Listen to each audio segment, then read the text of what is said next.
कहानी की शुरुआत में हमें जापान के बर्फीले पहाड़ों को दिखाया जाता है। इस जगह को देखकर ऐसा लगता है जैसे दुनिया से पूरी तरह से अलग है। यहाँ पर एक हाईटेक लैब भी होती है जहाँ पर जॉर्ज नाम का एक आदमी काम करता है। दरअसल उसका काम होता है रोबोट्स बनाना। जॉर्ज ने अब तक 2 रोबोट्स बनाए हैं। एक का नाम होता है J1 जिसका दिमाग इंसानों के मुकाबले 10% काम करता है, और दूसरा उसी का बेटर वर्जन होता है जिसका नाम J2 है और इसका दिमाग इंसानों के मुकाबले 40% काम करता है। यानी कि ये दोनों रोबोट सोच सकते हैं, इंसानों की तरह बात कर सकते हैं, लेकिन अभी तक इनका दिमाग इंसानों की तरह डिवेलप नहीं हुआ। अब जॉर्ज को उसकी वाइफ का वीडियो कॉल आता है। ये दोनों एक दूसरे को बहुत मिस करते हैं।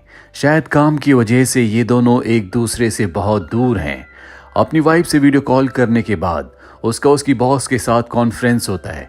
उसकी बॉस कहती है कि तुम्हें हमने 3 साल का वक्त दिया था और 2.5 साल बीत चुके हैं। इन 2.5 सालों में तुमने मात्र J1 को बनाया है। 6 महीनों में अगर तुमने कुछ अच्छा नहीं बनाया तो हम तुम्हें तुम्हारी जॉब से निकाल देंगे। दरअसल जॉर्ज ने किसी को नहीं बताया होता कि उसने J2 भी बना दिया है और अब उसके पास मात्र 6 महीने हैं। इसके बाद जॉर्ज एक सीक्रेट कमरे में जाता है जहां पर वो J3 को बना रहा होता है। उसके दिमाग का सॉफ्टवेयर उसने पूरा कर लिया है जो कि इंसानों की तरह पूरा 100% काम करेगा। साथ ही उसने इस रोबोट को अपनी वाइफ की जैसी शक्ल दी है। दरअसल उसने अब तक जो भी J1, 2 और 3 बनाए हैं इन सब को उसने फीमेल ही बनाया है, और साथ ही इन तीनों का जो कॉन्शियसनेस का सोर्स है वो एक ही जैसा है। यहाँ पर जब वो J3 पर काम करता है तो J2 को जेलसी होती है क्योंकि उसे पता है कि अगर उसने J3 को बना दिया तो उसे कोई इम्पोर्टेंस नहीं मिलेगी। दरअसल J2 का जो दिमाग है वो एक टीनेजर की तरह है क्योंकि उसका दिमाग 40% ही अब तक डिवेलप हुआ है। जॉर्ज J2 को समझाता है कि J3 के बनने के बाद भी मैं तुम्हें इम्पोर्टेंस दूंगा, लेकिन J2 को उस पर विश्वास नहीं है। अब एक सुबह जॉर्ज देखता है किसी ने दरवाजे को खोल दिया है जिस वजह से एक वुल्फ अंदर आ गया। वो वुल्फ को तो भगा देता है, लेकिन उसे समझ में आ जाता है कि सिक्योरिटी के साथ किसी ने छेड़छाड़ की है, जबकि उसके अलावा इस भीड़ जगह में इस लैब में कोई और नहीं है सिवाय J1 और J2 के। वो J2 से इस बारे में पूछता है, लेकिन J2 साफ साफ मना कर देती है कि उसने सिक्योरिटी के साथ कोई छेड़छाड़ नहीं की।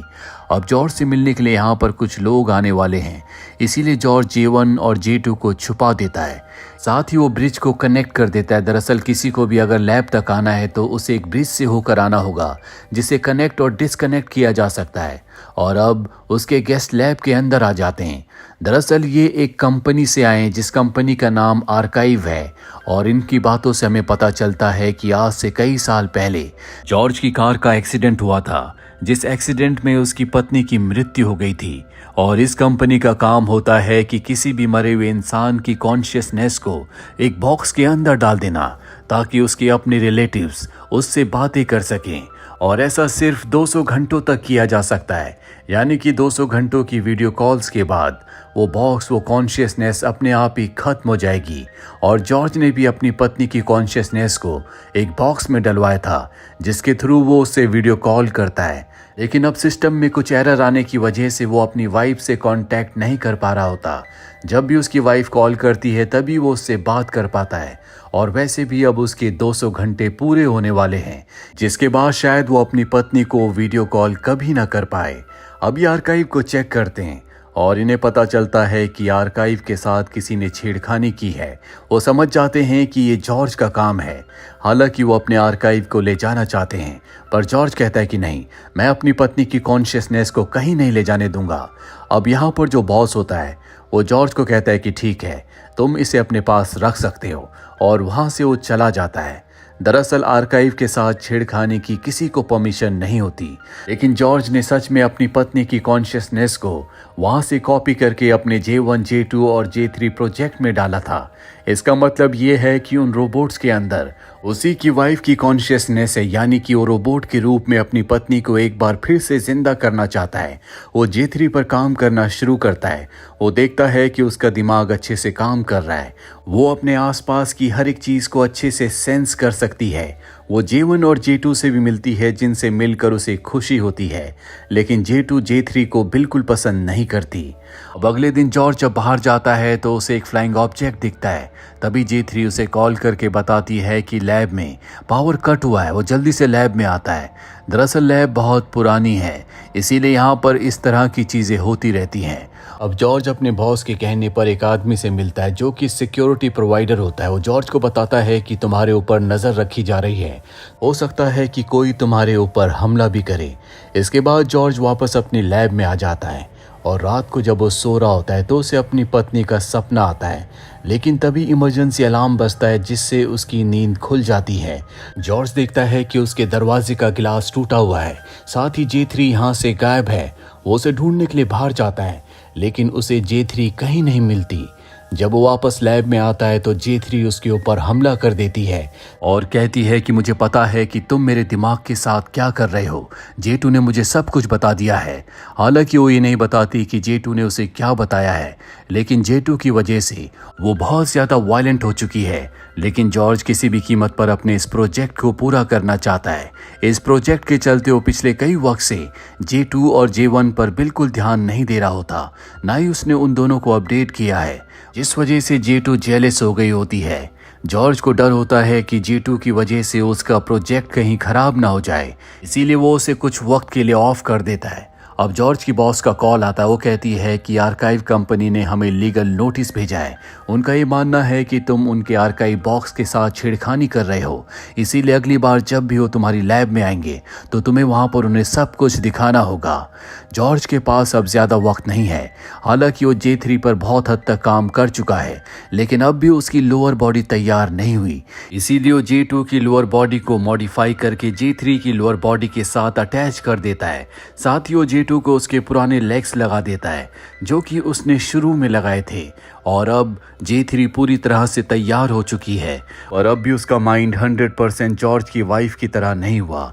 इसके लिए उसे एक फाइनल अपडेट करना होगा, जिसके बाद वो बिल्कुल जॉर्ज की वाइफ की तरह बन जाएगी। दरअसल J3 के अंदर कुछ हद तक जॉर्ज की वाइफ की कॉन्शियसनेस के साथ साथ अपनी कॉन्शियसनेस भी है। और अब जॉर्ज J2 को एक बार फिर से ऑन कर देता है, लेकिन वो उस पर ध्यान नहीं देता, जिस वजह से J2 को बहुत हर्ट होता है। वो छुप छुप कर J3 और जॉर्ज को देखती रहती है और एक दिन फ्रस्ट्रेट होकर वो पानी में डूब जाती है, जिस वजह से वो पूरी तरह से ऑफ हो जाती है। J2 के जाने के बाद J1 पूरी तरह से अकेली हो चुकी है। उसका दिमाग बच्चों की तरह है। उसे हमेशा J2 का साथ अच्छा लगता था। और अब रात को जॉर्ज को सपना आता है, जिस सपने में वो उस एक्सीडेंट को देखता है जब वो ड्राइव कर रहा था। उसकी पत्नी उसके साथ थी। वो अपनी पत्नी को इसी प्रोजेक्ट के बारे में बता रहा था कि उसे जापान जाना है, जहां पर वो 3 साल तक रिसर्च करेगा। लेकिन उसकी पत्नी नहीं चाहती थी कि वो उससे दूर जाए और ठीक उसी वक्त एक्सीडेंट हो जाता है, जिसमें उसकी पत्नी की मृत्यु हो जाती है। जब वो सपना देख रहा होता है तो वहीं J3 को भी ये सब कुछ याद आ रहा होता है और अब वो जॉर्ज को बताती है कि जिस वक्त मेरा एक्सीडेंट हुआ था मैं प्रेग्नेंट थी। जॉर्ज को इस बारे में पता नहीं होता, इसीलिए आर्काइव से कॉल करके वो अपनी वाइफ से कंफर्म करना चाहता है, लेकिन उसका कॉल कनेक्ट नहीं होता। दरअसल जब से उसकी वाइफ की कॉन्शियसनेस को आर्काइव के अंदर डाला गया है, वो कभी अपनी वाइफ को कॉल नहीं कर पाया। जब भी कॉल आता है उसकी वाइफ का ही आता है और वैसे भी अब उसके पास शायद कुछ ही मिनट्स बचे हैं, यानी कि वो एक आखिरी बार अपनी वाइफ से वीडियो कॉल पर बात कर सकता है। वो कस्टमर केयर में कॉल करता है और बताता है कि कुछ वक्त पहले आपकी कंपनी से 2 लोग मेरी लैब में आए थे। वो उनका नाम भी बताता है, लेकिन उसे बताया जाता है कि इस नाम के कोई भी एम्प्लॉयज़ हमारी कंपनी में जॉब नहीं करते। जॉर्ज को एहसास होता है कि जिससे वो बात कर रहा है वो कोई इंसान नहीं है, बल्कि ये पहले से रिकॉर्डेड है। वो समझ जाता है कि उसके पास अब बहुत कम वक्त बचा है, इसीलिए वो अब पूरी तरह से अपनी वाइफ के माइंड को, यानी कि J3 के माइंड को अपडेट करना चाहता है, जिसके बाद J3 का माइंड पूरी तरह से उसकी वाइफ की तरह हो जाएगा। और अब इससे पहले कि वो अपडेट कर पाता, उसकी बॉस का कॉल आता है। वो J3 को देख लेती है। वैसे भी पानी में J2 की बॉडी उन्हें मिल गई होती है और वो जॉर्ज को बताती है कि आर्काइव कंपनी हमारी कंपनी के ऊपर केस करने वाली है क्योंकि तुमने उनके आर्काइव के साथ छेड़खानी की है, तुमने उनके डेटा को कॉपी किया है। वो हमारी कंपनी को बंद करवाना चाहते हैं, इसीलिए हमें इस पूरी जगह को डिस्ट्रॉय करना होगा ताकि उन्हें कोई सबूत ना मिले। जॉर्ज भागकर बाहर जाता है और वो कनेक्शन को डिस्ट्रॉय कर देता है। वहीं अंदर जब J3 अकेली होती है तो जॉर्ज की वाइफ का कॉल आता है जिसे J3 रिसीव करती है और वो जॉर्ज की वाइफ को कहती है कि आर्काइव के 200 घंटे पूरे होने के बाद मैं तुम्हारे हस्बैंड जॉर्ज का ध्यान रखूंगी, तुम उसकी बिल्कुल चिंता मत करो। ये कहकर J3 फोन को डिस्कनेक्ट कर देती है, लेकिन जॉर्ज की वाइफ एक बार फिर से कॉल करती है क्योंकि उसे बात समझ नहीं आती। जॉर्ज भी अंदर आ जाता है और अब वो कॉल को रिसीव करता है। वो अपनी वाइफ से कहता है कि मैं तुम्हें बहुत सारी बातें समझा नहीं सकता, लेकिन बहुत जल्द हम मिलने वाले हैं। और ये बात J3 भी सुन लेती है। उसे समझ में नहीं आता कि जब उसकी वाइफ मर चुकी है, आर्काइव के घंटे पूरी तरह से खत्म होने वाले हैं, तो वो अपनी वाइफ से किस तरह मिलेगा। जॉर्ज उसे बताता है कि मैं तुम्हें पूरी तरह से अपडेट करने वाला हूँ, जिसके बाद मेरी वाइफ की जो कॉन्शियसनेस आर्काइव में है पूरी तरह से तुम्हारे दिमाग में आ जाएगी और ऐसा करने से J3 की जो अपनी कॉन्शियसनेस, अपना वजूद है, वो हमेशा के लिए खत्म हो जाएगा। J3 ऐसा नहीं चाहती। जॉर्ज उसे समझाता है कि मेरी वजह से एक्सीडेंट हुआ था, तुम्हारी मृत्यु हो गई थी, मुझे एक मौका दो, मैं तुम्हें एक बार फिर से इस बॉडी में जिंदा करना चाहता हूँ। और ठीक इसी वक्त उसकी बॉस के जो लोग होते हैं यहाँ पर इस जगह को डिस्ट्रॉय करने के लिए आ जाते हैं। इससे पहले कि वो जॉर्ज और J3 तक पहुँचते, जॉर्ज J3 को मना लेता है और अब वो उसके सिस्टम को, उसके ब्रेन को, सॉफ्टवेयर को अपडेट करता है, जिसमें उसे बहुत पेन होता है। ये पेन इतना ज़्यादा होता है कि वो बेहोश हो जाती है और जैसे सॉफ्टवेयर अपडेट होता है तो वो लोग जो इस जगह को डिस्ट्रॉय करने के लिए आए थे वो अपने आप ही गायब हो जाते हैं। और अब कुछ देर के बाद J3 को होश आ जाता है। वो पूरी तरह से उसकी वाइफ बन चुकी है, यानी कि उसके अंदर जो पहले अपनी कॉन्शियसनेस थी वो खत्म हो चुकी है। वो पूरी तरह से उसकी वाइफ बन चुकी है। साथ ही बार बार आर्काइव से एक बार फिर से उसकी वाइफ का कॉल आ रहा होता है। जॉर्ज को समझ में नहीं आता कि जब उसने पूरी की पूरी कॉन्शियसनेस को J3 के अंदर ट्रांसफ़र कर दिया है तो उसे आर्काइव से कॉल कौन कर रहा है। J3 उसे कॉल रिसीव करने से मना करती है और जॉर्ज कॉल को रिसीव करता है। ये उसकी वाइफ का कॉल होता है। वो कहती है कि शायद ये हमारी ज़िंदगी के कुछ आखिरी मिनट्स हैं, इसके बाद आर्काइव का टाइम हमेशा के लिए ख़त्म हो जाएगा, हम कभी एक दूसरे से बात नहीं कर पाएंगे। जॉर्ज फ़ोन पर एक बच्ची की आवाज़ भी सुनता है जो कि उसकी बेटी की आवाज़ है। और यहाँ पर हमें पता चलता है कि एक्सीडेंट में जॉर्ज की वाइफ की नहीं बल्कि जॉर्ज की मृत्यु हुई थी। उसकी वाइफ आज भी जिंदा है, जिसने एक बेटी को जन्म दिया और वो अपनी बेटी को पाल रही है, वो भी असली दुनिया में। जबकि जॉर्ज जिसकी मृत्यु हो चुकी है उसका सिर्फ दिमाग जिंदा है। और अब तक जॉर्ज के साथ जो कुछ हो रहा था, जिस तरह से वो J1, J2 और J3 को बना रहा था, ये सिर्फ उसके अपने दिमाग की कल्पना है। और अब इस आर्काइव का टाइम खत्म होने वाला है, इसीलिए उसका दिमाग अलग अलग तरह से हेलुसिनेट कर रहा होता है कि कैसे उसकी बॉस इस जगह को डिस्ट्रॉय करने वाली है। उसकी बॉस को पता चल चुका है कि वो आर्काइव से छेड़खानी कर रहा है। दरअसल उसका दिमाग मरना नहीं चाहता, लेकिन अब वो चाहकर भी अपने दिमाग को जिंदा नहीं रख सकता और उसे हमेशा के लिए जाना होगा। साथ ही वो कभी अपनी वाइफ को कॉल नहीं कर पाता क्योंकि खुद उसका दिमाग आर्काइव के अंदर था। उसकी वाइफ जो कि रियल वर्ल्ड में जिंदा है, जब वो चाहती थी तभी वो उसे कॉल करती थी। और जॉर्ज के दिमाग को ऐसा लगता था कि सिस्टम में कुछ न कुछ खराबी है, जिस वजह से वो अपनी वाइफ को कॉल नहीं कर पाता।